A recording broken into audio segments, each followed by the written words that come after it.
Hello folks, I'm Alex, this is Alex Unabridged, and these are some quick thoughts on Stranger in a Strange Land by Robert A. Heinlein.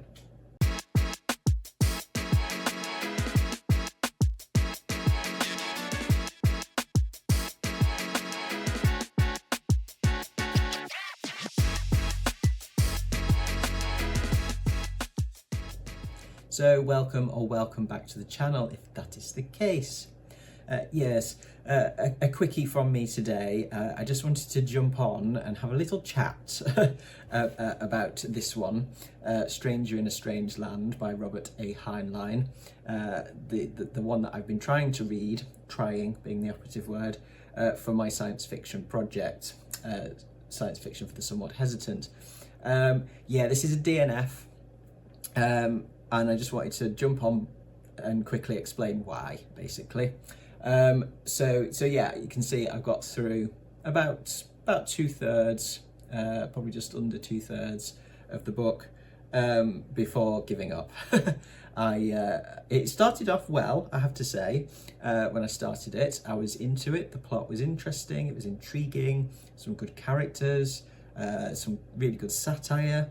Heinlein definitely, kind of points the finger at kind of, government and kind of, sort of social institutions, etc. Various things, certainly of the time when this was written in the early 1960s.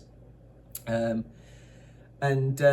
was kind of into all of that, and it was, the writing was decent, and I kind of was getting on with it. And then I hit a wall, probably just before halfway.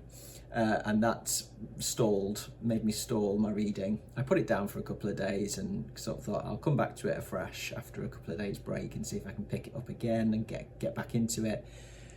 So I did, and I've had to draw a line under that and say, no, this is not for me. So why, basically? It's not because of some of the problematic stuff in it. There is some problematic stuff, kind of, I think, which you get with a fair amount of stuff written of that era, certainly when it comes to views on women, representation of women, things like that.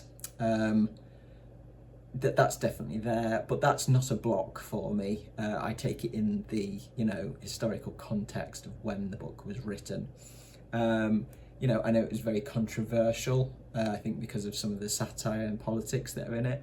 Again, I have no issue with an author putting their politics into their work at all, whether they're my politics or otherwise.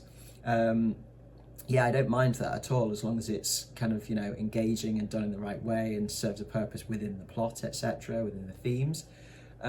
Stephen King does that, certainly in his recent work, like Holly. There's a lot of King's politics in there, and I don't mind that. I know that's not for everybody.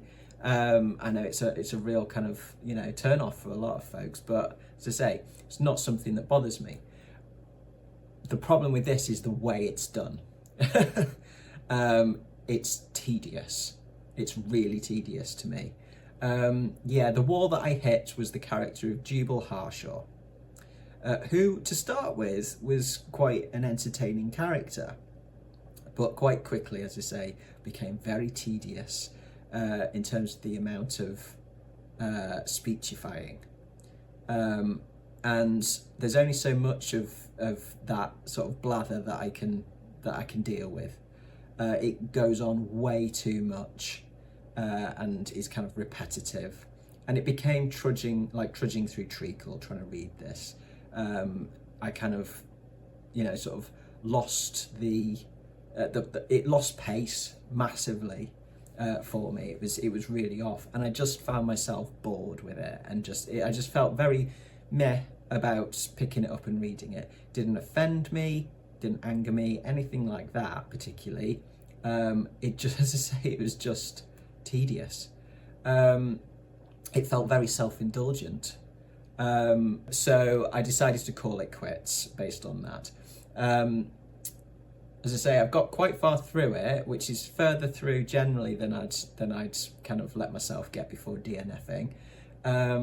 But because it's part of this project, I wanted to give it another go and try and get through it, but I just had to call it because I was putting off reading it, and, you know, not picking up other stuff because I knew I had to read this, and I end up slumping if I do that. So this was a strategic move to avoid slumping and just to read something that I actually wanted to read. If I don't want to read it, I'm not going to read it. I have to make that rule for myself. So yes, so that's why I've not got through this one. I would, however, try some more Heinlein, because I don't dislike his writing style in a lot of it. Just, you know, as I say, the amount of blather. So maybe some short stories or something like that. If you've got any recommendations for Heinlein work, which isn't quite as heavy on that kind of stuff that I'm talking about, then do let me know, because I'd be more than happy to try some more Heinlein to see if there's, you know, some other stuff that I could get into. I know that this is a very important book in terms of its influences on science fiction. I know it's one of those important classics. And so I'm a little disappointed that I couldn't kind of get through it. But as I say, I'm glad I've tried. You know, it's important to try these things. I'll always try some stuff. So yeah, so that's where I came down on it anyway. That's why I've DNF'd it. So I'm going to chalk this one down to experience and the fact that I'm just not going to like everything, you know, which is fine. None of us do. So there we go. That's where I came down on the Heinlein. So next up, for the science fiction for the Somewhat Hesitant project is The Drowned World by J.G. Ballard, which I'm almost finished with already. I picked that up the other day, read a bit, and then read a ton last night because I just, yeah, that one I like. Let's say that one I really like. That one is very up my street. So the review for that one will be out next week. So, you know, at least this month I've got one really good one. So yeah, hopefully you'll join me for that one next week when I go through that. So I'll leave it there for today, folks. Thank you very much for watching. As always, do drop your thoughts about Stranger in a Strange Land in the comments. I'd love to know what other people think about this one. I get the impression it's quite a divisive one.